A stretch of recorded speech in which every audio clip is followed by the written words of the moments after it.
Susin tayo! Alright po. So, sindihan na po natin yung fire ramen. Ready na po kayo? Teka lang. Ay, natatakot ako. Pwede ba pag inapuyanan niya, saka angatin? Sige po. Tatakot ako, baka para alam ko kung ano lang yung apoy. Kung hindi ko kunin yung mamasagin ko yung fire extinguisher. Yan. Kasi malakas-lakas din kaya. Ayan o. Diyos ko, magkakahama ko. Ayan. Ayan o. Nangihirig-girig.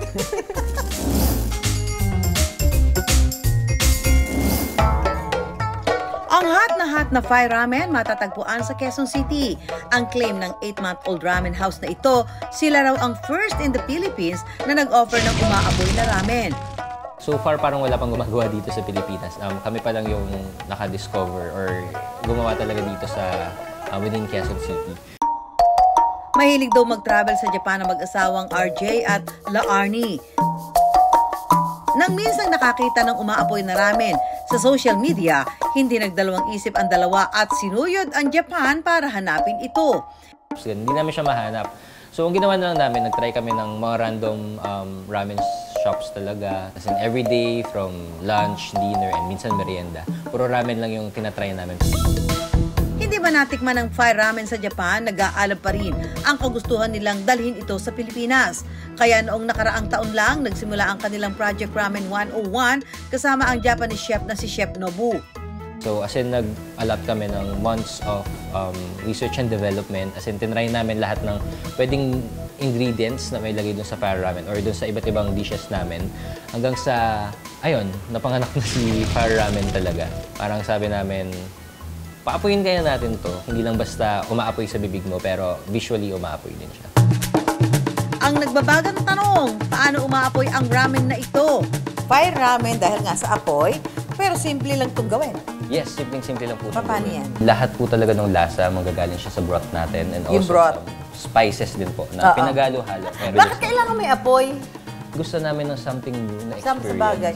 May mga sa Japan? Sa Japan, meron po. Pero I think 1 to 2 lang yung shops na may ganun. So pangatlo kayo. Siguro. Okay. Sige na, RJ, game na. Paano yan? Alright. Lalagay mo na yan. Then ito po yung miso base soup po Miso natin. base. Preparation purpose. I-mix mo lang siyang gano'n. Oo, i-mix mo lang yan. And then next natin. Ano ba to? Century egg? Ano po ito, Miss Susan? Ajitsuke tamago. Seasoned egg siya. Broth. Itong ikurage or yung parang tenga ng daga. Tengang daga. Hindi, wala akong leptospiro. Malinis naman. Hindi, talaga may nakakain tenga ng daga. Kayo naman, baka kala nyo ang daga yan. Ito yung nagbibigay ng crunch dun sa ramen. So, bawat... Para siyang meat, no? Yes, parang... Tawag mo ba? Para siyang jelly. Yan, Then next naman, itong ground pork po natin. So, ilalagay ang dami mo lagay. Hindi ba kayo lugi dyan? Hindi naman po. Para pag kinain mo, as in overflowing with ingredients. Yung iba, tipid na tipid. Kayo naman, napaka-generous naman. Yes. So, i-toppings lang natin to para to add color din sa... Color, oo. Kasi... O pag sa mahilig sa mga spicy food, magugustuhan nyo to. Panigurado ko. Actually, hindi man sobrang maanghang. Mahina lang ako sa maanghang. Pero tolerable naman. Yes. Maarte lang ako minsan. Sa anghang. Okay. Tapos ito, pechay ba yan? Yes, pechay po. Para may konting vegetable. Ayun. Siyempre, maglalagay pa rin tayo ng pampaapoy sa bibig. Or yung spice Chili natin. oil. Chili oil siya. From Japan din po siya. Yung timpla niya. Pero konti na lang. Kaya siya aapoy din. Tapos lalagyan mo pa ng powder, chili Then, powder. yung powder po natin. Hindi kayo mahilig sa maanghang. Ito yung togarashi natin. So, usually, 2 to 3. Ayan, dyan, pwede kayo mag-request na konti lang yan. Yes. Maanghang pa, di ba? Maanghang po siya. Pero bursting with flavors po siya.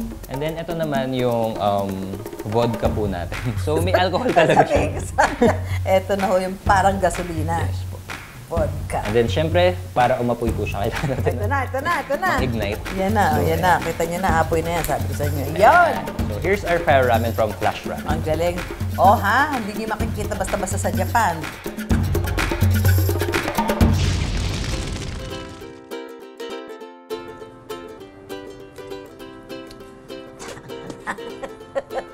Malasang-malasa siya. Napasobra lang tangaanghang. Pero masarap naman.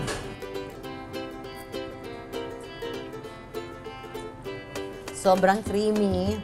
At higit sa lahat, hindi siya tinipid sa kanyang mga, ano dito, yung mga ingredients niya. Oh, ang dami. Ang dami naman ng sahog nito. Maapaw. Ang malinamnam na chicken broth katas ng 12 oras na pagpapakulo.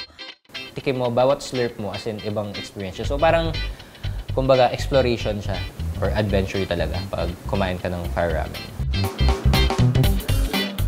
Matitikman ng fire ramen sa halagang 559 pesos. Kung mild spicy na may hint of nutty flavor ang hanap, subukan ang Tantan Men Ramen. Para naman sa mga hindi fan ng spicy ramen, pasok dyan ang pork-based tonkotsu ramen. On the lighter side naman ang broth ng Shio Ramen, habang soy-based naman ang Shoyu Ramen kaya may pagkamaalat. December 2024 nila binuksan ang Ramen House. Pagtungtong ng January 2025, may mga nakapansin sa kanilang fire ramen na nagmitya sa unti-unti nitong pagsikat. Nung simula nung nag-trend kami sa TikTok, kasi dumagsa yung tao, unexpected siya. Ang mainit na pagtanggap sa fire ramen, nagbunga ng lumalagablab na kita kada buwan. First month, medyo mababa siya. Yung second month namin, umabot kami ng almost 7 digits agad. Tapos yung nakasunod, as in 6 digits yung kinikita namin. So, as in, risky siya at first. Pero makikita mo na worth it yung mga nagastos mo kasi bumabalik din siya. So, naging masaya din talaga yung naging Nakapag-upgrade ng kitchen equipment at nakapag-travel pa ng ilang beses pabalik sa Japan ang mag-asawa. Dahil parang apoy na hindi mamatay ang kasikatan ng fire ramen, marami ang nagka-interest dito. Madami na din nagtatanong if open siya for franchise, itong si Flash Ramen. Siyempre, hindi naman namin kino-close yung door para sa mga ganong opportunities. But, gusto namin muna talagang i-make sure na ready yung business namin for that. So, ngayon, nakafocus kami sa structure, sa mga processes namin, siyempre sa food service din, para at least pag nag-expand kami, alam namin na ready talaga kami to face yung mas madaming tao or customers.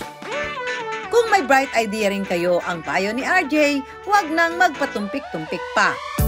Huwag kayong matakot mag-risk. Kasi kung hindi nyo haharapin yung risk or challenge na yun, syempre walang mangyayari. Pero syempre, kailangan maging careful din talaga kayo kasi nakasalalay dyan yung not just your personal life. Syempre, nandyan din yung malaking kapital.